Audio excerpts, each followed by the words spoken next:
Alright, so today we're going to do 4.5 part 2. So first thing we're going to start with is the rational root theorem. So when we have a polynomial that has more than 3 terms, so in the past we have been factoring polynomials with 3 terms.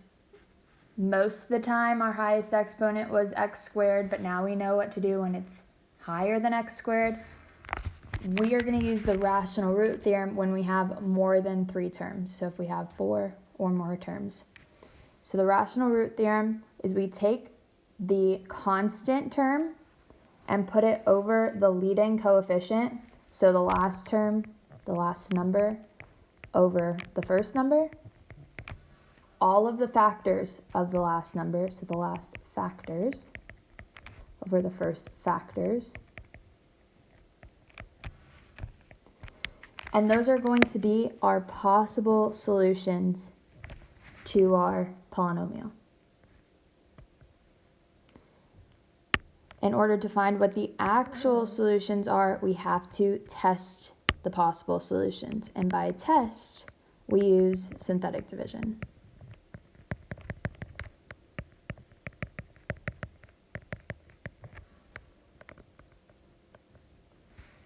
So listing our last factors over our first factors will help us with possible solutions, and then to find out what the actual solutions are, we have to test it.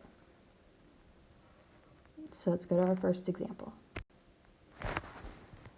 So we need to find all the real solutions. So here we have 4 terms. The only thing we've learned how to factor with 4 terms in the past was factoring by grouping. But here we can't factor by grouping because we can't get those 2 parentheses to have the same exact things inside. So we can't factor by grouping. So now we need to use our P over Q, so our last over the first. So what are all of our factors of 20? Somebody give me 2 things that multiplying gives us 20. 10 and 2. 10 and 2. What else? 5 times 4. 5 times 4. And what else?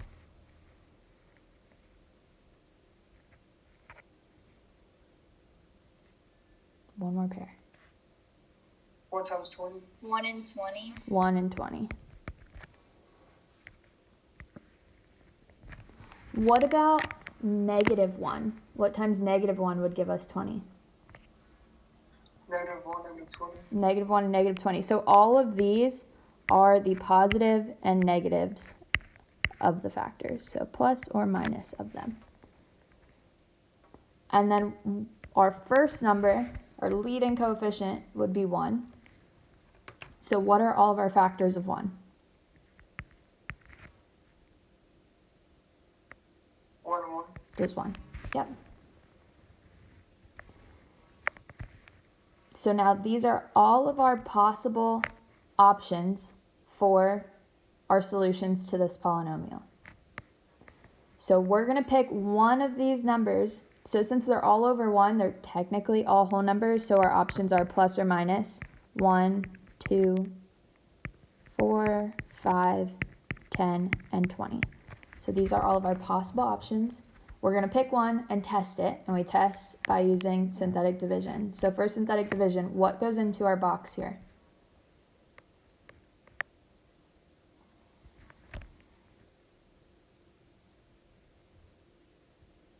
0, -8, 11, 20. Not 0, but 1, because we actually have an x term there. So, and in front of the x term is a 1. So 1, -8, 11, and 20. It would only be a 0 if we're missing an x term and we have to include that 0x in there.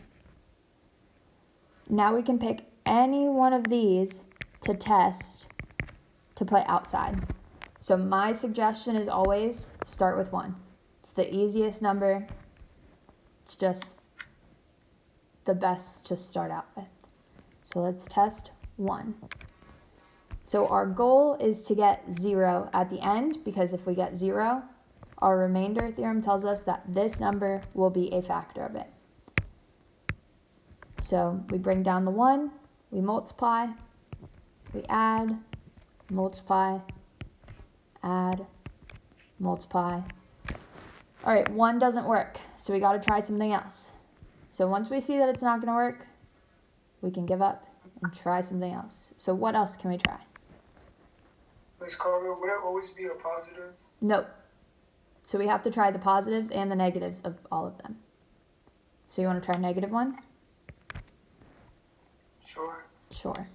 So we bring down the 1, we multiply, add, multiply, add, multiply, and we get 0. Yay. So -1 is a factor. So one of our solutions is going to be -1. So in the end, one of our answers is -1. But we see that we have x cubed here, so we're going to have 3 answers. So we need to find 2 more. Once we divided, we can take what we get here and turn it into a polynomial, and then just find the factors of that.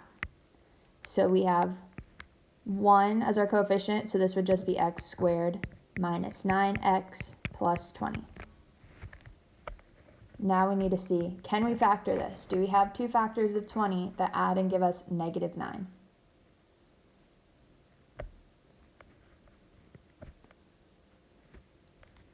-5, -4. -5 and -4. Perfect. So in here we have x minus 5 and x minus 4. What do we do next? Make them all equal to 0. Put each little piece equal to 0. So we have x minus 5 is equal to 0, x minus 4 is equal to 0. And then we just solve. So we solve our little equations here. We're going to add 5 on both sides, so x is equal to 5. The second one, we add 4 to both sides, so x is equal to 4. So our answers, we had -1, now we have 4 and 5. So these are 3 solutions to our polynomial. We're just going to do number 6. If we have time, we'll come back for number 5. Let's take a look at number 6. So we have to find all the real zeros. So we're just solving it just like we did in the last one. What are all of our factors of 12?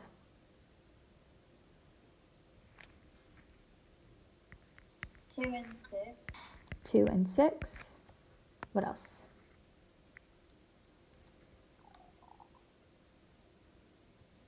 4. 4. What times 4 gives us 12? 3. Perfect. And then what else? 1 and 12. 1 and 12. Okay, and what are all of our factors of 3? 1 and 3. 1 and 3. So here we have some fractions that could be our answer, but let's just stick with our whole numbers to test first. So what's going to go inside of our box?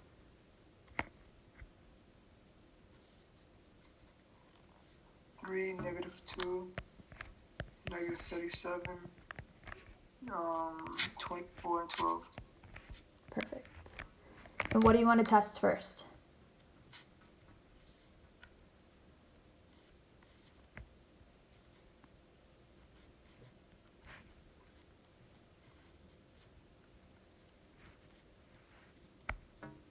So our possibilities are positive or negative 1, 2, 3, 4, 6, and 12, and then also the fractions of those. So we would have 1/3, 2/3, 3/3 would just be 1, 4/3, 6/3 would just be 2, and then 12/3 would just be 4. So these are options too. So these are all of our possible options. So what do you want to try first? Miss Carver, why is there fractions? Like, where'd you get the fractions? Because we have a 3 in the denominator here.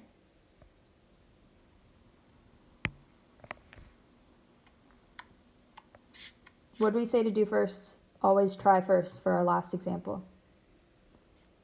Which is just the easiest thing to try first. Wait, but if you have 1, then like you don't need to do the fractions? Right. If a whole number works, we don't need to try the fractions. So trying the fractions is our last resort. But if you have like 1x squared, right, then you wouldn't have to write the 3. You would just have the 1. And you wouldn't need to do the fractions. Right. If we had a 1 here, Yeah. then we wouldn't need to do the fractions. Correct. All right, thank you. All right, so let's test 1 and see if that works. So we bring down the 3, we multiply, add, multiply, negative 36, or we're adding, then we multiply. So this would be negative 36. Negative 36 plus 24 would be negative 12. We multiply, and we get 0. Yay. So 1 works. One of our solutions is 1. So now we're going to take our smaller polynomial and see if we can factor that. So we have 3x. We started with x to the 4th, so our answer is going to start with x cubed, plus x squared, minus 36x minus 12. We still have 4 terms here, so we could do it again.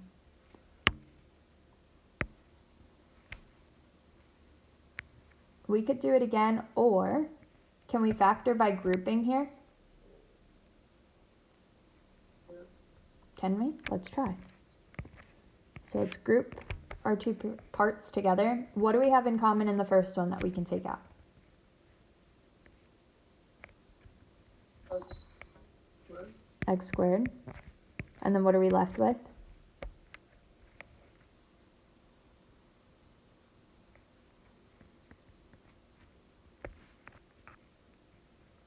When we take out an x squared, 3x plus 1. Perfect.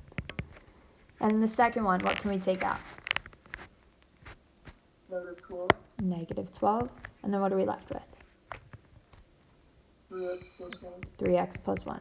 Awesome. So we get the same thing on the inside. So factoring by grouping works. So here we got lucky. We didn't need to do our first over last again. We could just factor by grouping. So we take the outside parts, put them in their parentheses, so x squared minus 12, and then what's in common goes in one parentheses, 3x plus 1. What do we do next?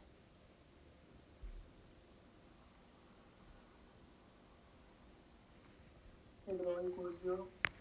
Put both parts equal to 0. So 3x squared minus 12 is equal to 0. 3x plus 1 is equal to 0. Solving the first one, we add 12 to both sides.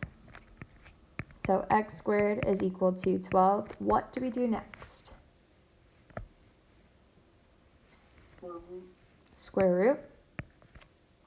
So what do we get? X is equal to what? X is equal to Plus or minus square root 12. Can we simplify the square root of 12?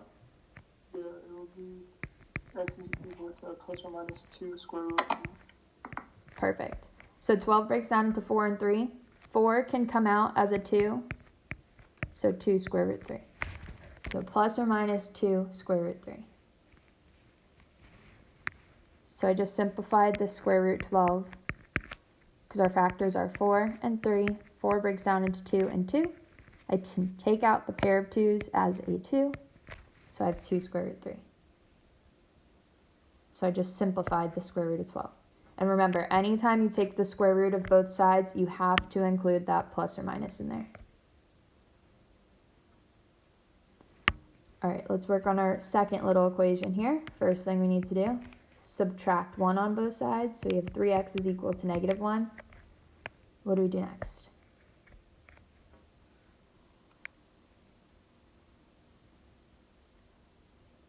Divide the 3. Divide the 3. So x is equal to negative 1/3. So going back to the top,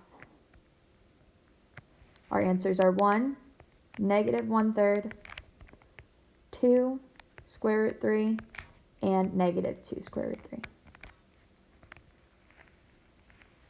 So those are 4 answers to number 6. So this is the next thing that we're learning today, a little different than what we've been doing before. But we see in example 4, notice that the irrational zeros are conjugates of the form a plus square root of b and a minus square root of b. This leads us to the irrational conjugates theorem. It says that if a plus square root b is a zero of the function, then its conjugate has to be a zero of the function also. So anytime we have a square root that is one of our solutions, its conjugate, so like the negative of it, is also going to be one of our solutions.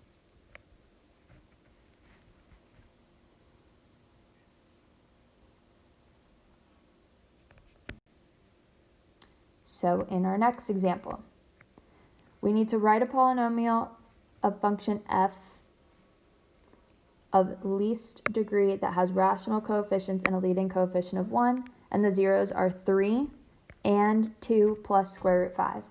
If 2 plus square root 5 is a solution, then its conjugate has to be a solution as well, so 2 minus square root 5 is also a solution.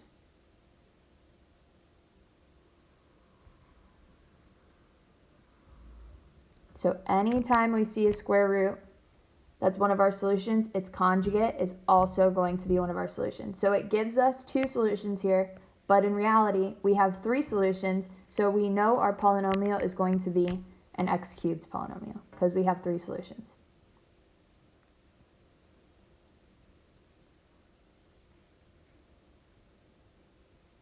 So now we need to work backwards. So it gives us our solutions. We need to come up with the polynomial. So one of our zeros is 3. We would write this as a binomial of x minus 3.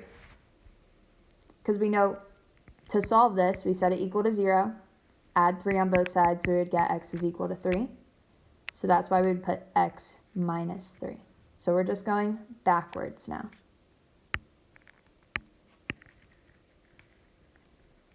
So we do the same thing for the next one. We have x minus our 0, which is 2 plus square root 5. And then we do the same thing for the third one, x minus 2 minus square root 5.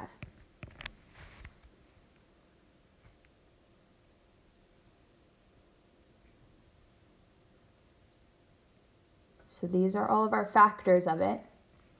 How do you think we go from our factors to our actual polynomial, what we usually start with? How do we work backwards? What do you think our next step is going to be? Multiply. Multiply. So we need to FOIL these out. So I'm just going to leave this x minus 3 for last and work on the longer ones now, the ones with our conjugates here. So first thing I want to do is distribute the negatives. So I have x minus 2 minus square root 5. And in the second one, I'm distributing the negative again. So I have x minus 2 plus square root 5. Now I'm just saving the x minus 3 for last. I'll multiply that at the end.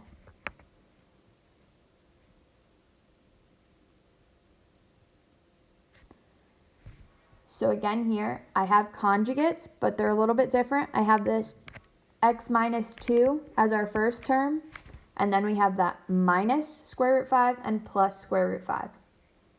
So when multiplying conjugates, we have a shortcut. We could FOIL this out if we wanted to, definitely doable. But we could also just do our shortcut and square the first term and square the second. So since we have conjugates, we can do our shortcut, square the first one, square the second. So we have x minus 2 squared. We always keep that minus in between. And then square root of 5 squared.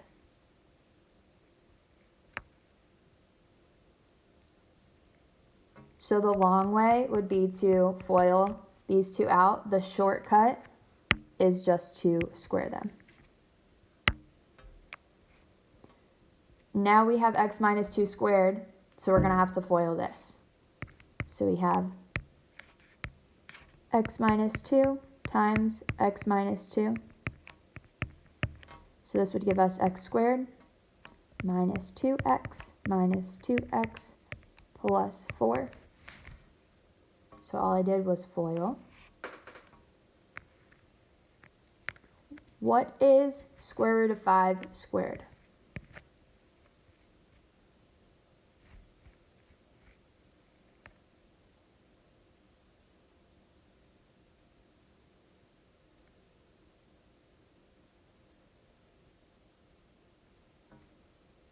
What's the square root of 5 squared?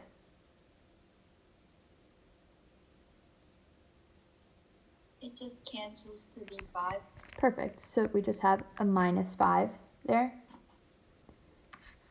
And now we need to combine our like terms. So we have x squared minus 4x minus 1. So I just combined these two together and combined these two together.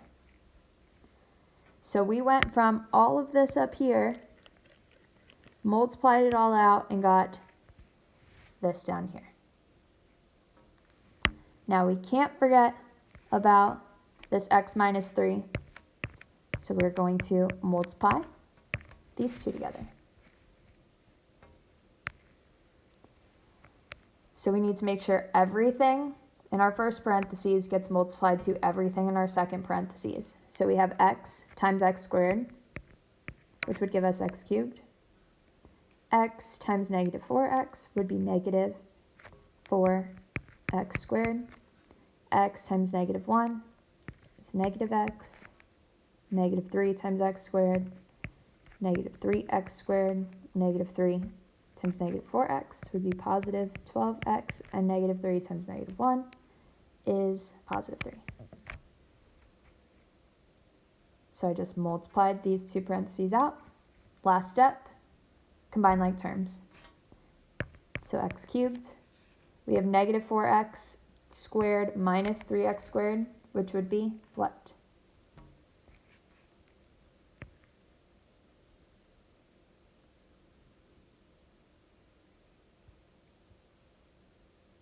Negative 4x squared minus 3x squared.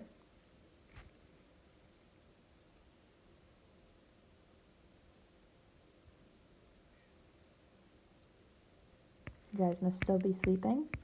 Negative 7x squared. Then we can move on to our x's. Negative x plus 12x would be plus 11x, and then just plus 3. So this is our polynomial. Yay. Will there be one of these in the quiz? Yeah, that's why we're learning it. Oh my god, Miss Garvey. The next slide just says we can check our result by evaluating f at each of its 3 zeros. So since we were given that 3 was one of our zeros, we can take the polynomial that we had, plug 3 in, and we would end up getting 0. And then we can do the same thing with 2 plus square root 5. And we can do the same thing with 2 minus square root 5. All right, so let's do it again. Here we're given that one of our zeros is 4. The other one is 1 minus square root 5.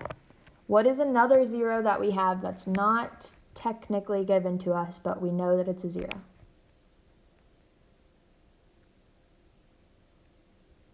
One plus square root of 5. Awesome. We know that its conjugate is also a 0. So here we have 3 zeros. Now we need to put them into our factors. So we have x minus 4, x minus 1 minus square root 5, and x minus 1 plus square root 5. Why do you need a plus? Like, why'd you flip the sign? Because our irrational conjugate theorem, I think is what it's called, it was on slide 2 slides before this. The irrational conjugate theorem, yeah. So that tells us that if we have a conjugate that's one of our zeros, its opposite is also going to be one of our zeros. So anytime we see that square root we know that its conjugate is also, so we have to, if it gives us that minus the square root, we have to include the plus square root. If it gives us the plus, we have to include the minus. You had to get a minus. Yeah. Okay. Thank you. And then when putting it into our factors, we always put minus whatever our number is. If it was minus the negative number, it would change to plus. So always put minus whatever your number is. So x minus whatever our 0 is. So now we need to do what? What comes next?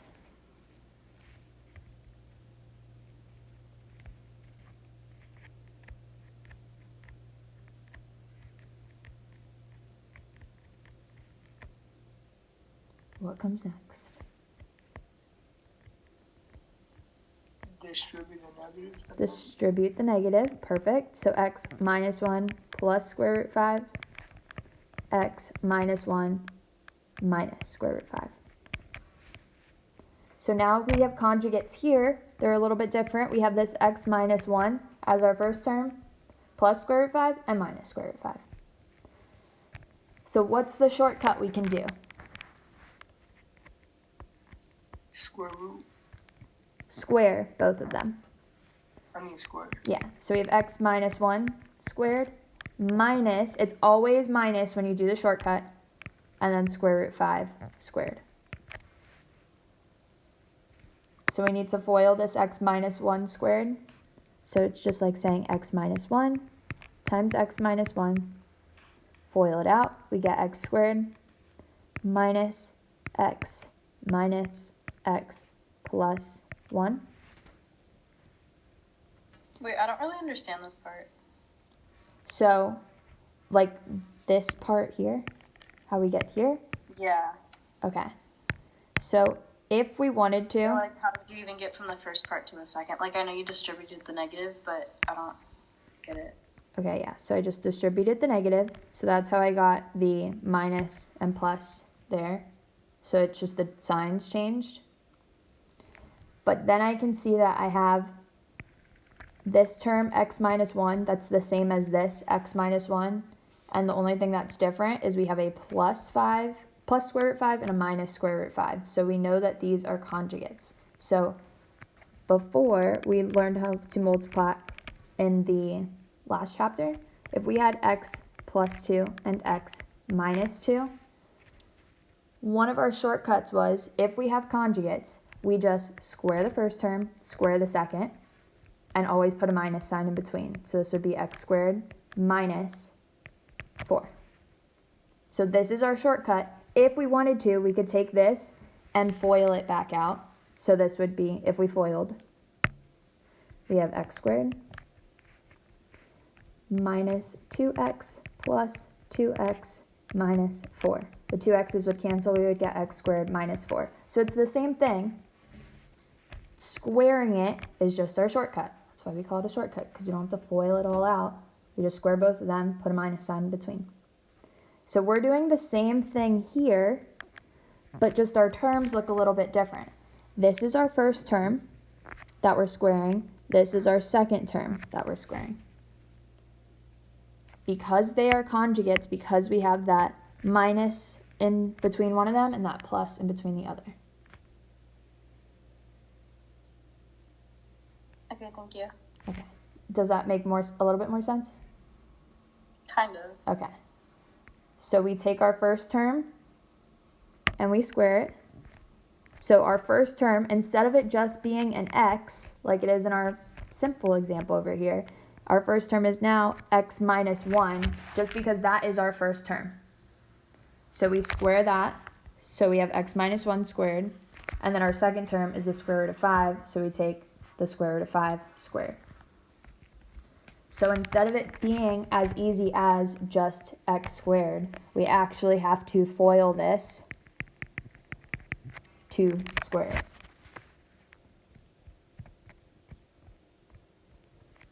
So x minus 1 squared is the same thing as saying x minus 1 times x minus 1. And then we just FOILed it here to multiply. Now we need to include this square root of 5 squared. What's the square root of 5 squared?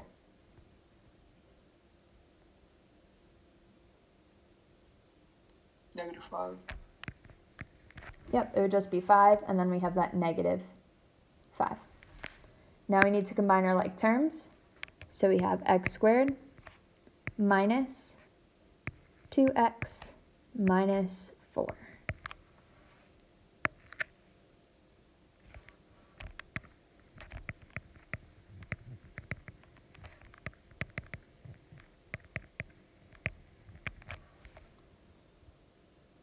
So all I did was simplify this piece up here and multiplied it out, and that gave us this.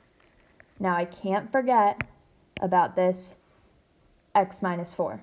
So I have to multiply everything times x minus 4.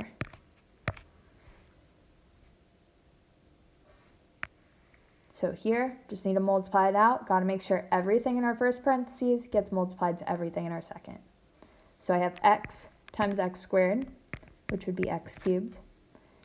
X times negative 2x would be negative 2x squared. X times negative 4, negative 4x. Let me move on to the negative 4 times x squared would be negative 4x squared. Negative 4 times negative 2x would be positive 8x. And then negative 4 times negative 4 is plus 16. And then again, just need to simplify by combining my like terms. So I have x cubed. I need to combine the x squared and x squared. So this would be negative 6x squared. And I need to combine my x with my x. So negative 4x plus 8x would be plus 4x.